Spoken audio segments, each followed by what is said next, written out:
How does one outthink the thinker?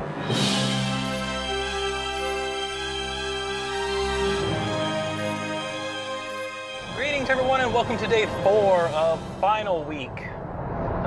Season finale week for all of these superhero shows, which I don't even think I could actually do in 5 days. I think there's actually a couple more that I would need to do. But for today, we're talking about the season finale of The Flash. This was actually one of my, well, first of all, I'll go ahead and say that The Flash, and I think I've said it in the past, The Flash has always been one of my favorite superhero shows, if not my favorite, outside of like the Netflix series, but those are just kind of different. They're more, they can get away with more stuff, so that one I find a little bit more, those a lot of fun. But out of all of the Arrowverse ones, or all the DC ones in general, The Flash is one of my favorites, and this one was one of my favorite seasons for a couple of reasons, which primarily is he's not fighting against another speedster. You know, we're going against the thinker, Clifford DeVoe, and they know it's Clifford DeVoe pretty much, not entirely. They don't know it's him right from the get-go, but they get it pretty early on, at least for the very latter half of the season. But what this season dealt with was that he set up a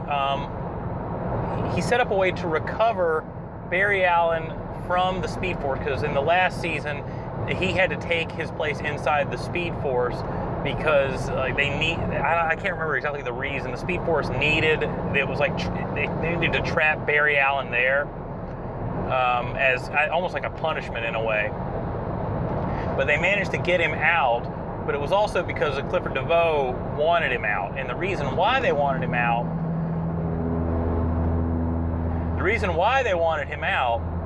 was so he could generate a dark matter explosion at a bus that would generate a lot of new metahumans,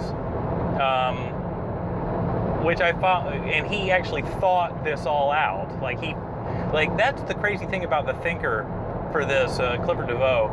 He basically knew about everything that would happen, almost like future prediction levels. Like he could know about what was going to happen way in advance. So how does the Flash beat someone? How does the Flash beat someone in terms of speed when he's just basically multiple steps ahead? He knows what's going to happen way before the Flash can, or Team Flash can. So, you know, he's got to. How are they going to beat him? Well, the fact is that they don't. Team Flash does not beat Clifford DeVoe, and you know, definitely spoilers at this point. But before I actually go into that, why don't I talk about like how Clifford DeVoe got to be so dangerous? Because it was much more like what he did is that the reason why he wanted to create the bus metas is because he was going to use his technology to steal their powers that they generated.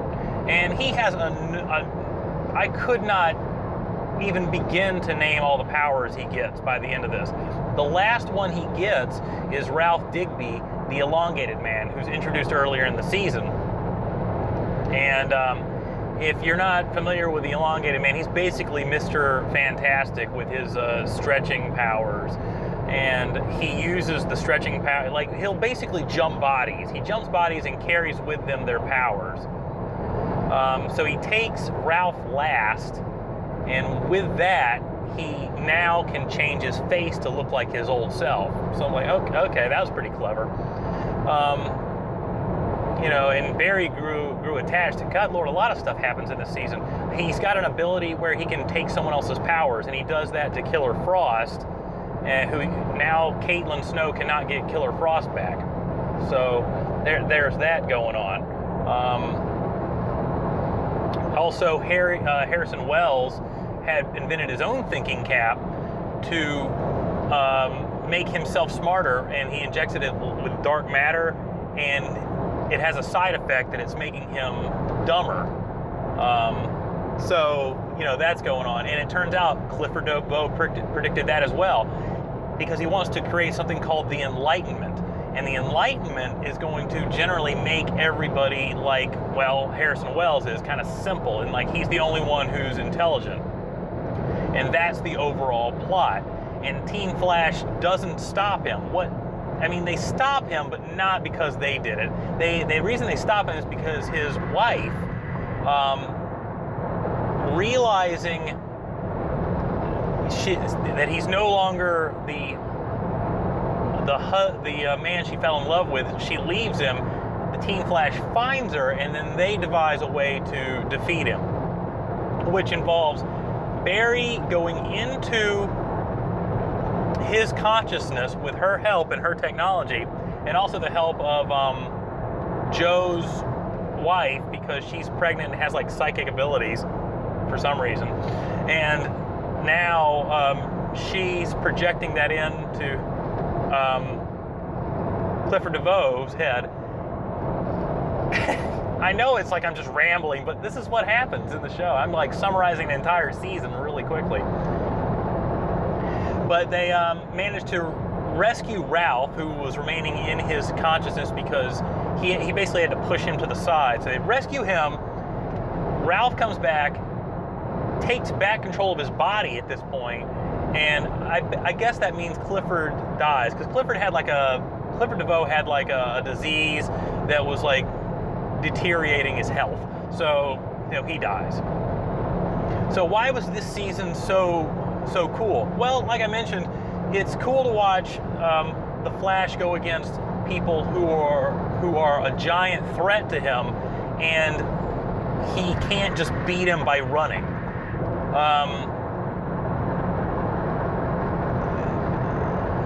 Really, the Flash is like one of the strongest superheroes you're going to come across. He is so insanely fast. He has powers that would just blow your mind if you really thought about it for a little while. In fact, he uses something in this one called Flash Time, where he's basically moving so fast, everything else is like just a slow crawl. Like at one point, he said that he takes Caitlin Snow and Cisco into Flash Time to help him, and they only have like maybe 5 or 10 seconds of this, but they're moving so fast, it's like everything is like complete standstill, almost like they stop time. So, he's ridiculously fast. So all of this means nothing to DeVoe, because he can outthink you in every situation. And which, by the way, they do have a cool fight scene, almost Matrix Revolution style. No, sorry, not Revolutions, but Matrix Reloaded style, where he's got like all the Agent Smiths. It was like a ton of DeVoe's like attacking him inside his mind. So they have to, him and Elongated Man fight like a huge amount of them. So that was pretty cool. So yeah, this was a fun season. Not only because we get to see Team Flash. Team Flash is much more interesting than Team Arrow. Team Arrow is just like a lot of guys that know fighting. Team Flash actually has powers, and I think that's what makes them more interesting.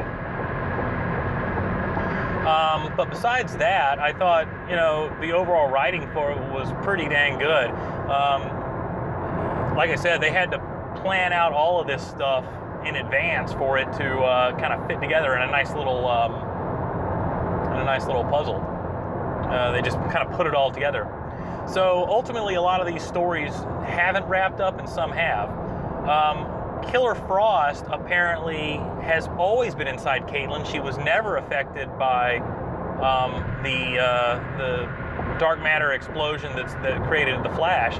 That's actually not true. She's always had that inside her. So she has to figure out how to recover Killer Frost. So that's pretty cool. As for Harrison Wells, he actually did regain some of his intelligence due to Clifford DeVoe's wife. She didn't fix him by giving him all of his intelligence back. He created a balance, and he's going to go back to Earth too. So his story pretty much wraps up. As for Joe West and his wife pregnancy, she has her baby at the end of the season. So I don't know if she's going to lose those little psychic powers she has or not. But that wraps up. They got Digby back, so that wrapped that up. But the most interesting thing in the stinger was that while what DeVoe basically did to try to create the Enlightenment is, since he failed, he activated the satellite that was orbiting above space to crash down. So when it was crashing, Flash decided the only way to do it is to do like a Flash Mach punch or whatever it is to destroy it, which could end up killing him. So while it does look like he's about to do it on his own, another speedster shows up. So I'm like, oh God, not another one. So who is this speedster? Well, they don't give you another, you only see like a hand, and you can clearly tell that it's not, that it's not like an after image of Flash, which he's used in the past, which was a bad idea because that created Savitar. But so they don't make you wait an entire season to figure out who it is, but you do have to wonder why she's there. And who is it? The daughter of Iris West and Barry Allen. So it's the it's not Kid Flash. It's just one of the Flash's kids. I think he's supposed to have two, a son and a daughter at some point in the future. So she has traveled back in time. So why did she travel back in time? And worse yet, why in the world did she meet her parents? Probably not a good idea.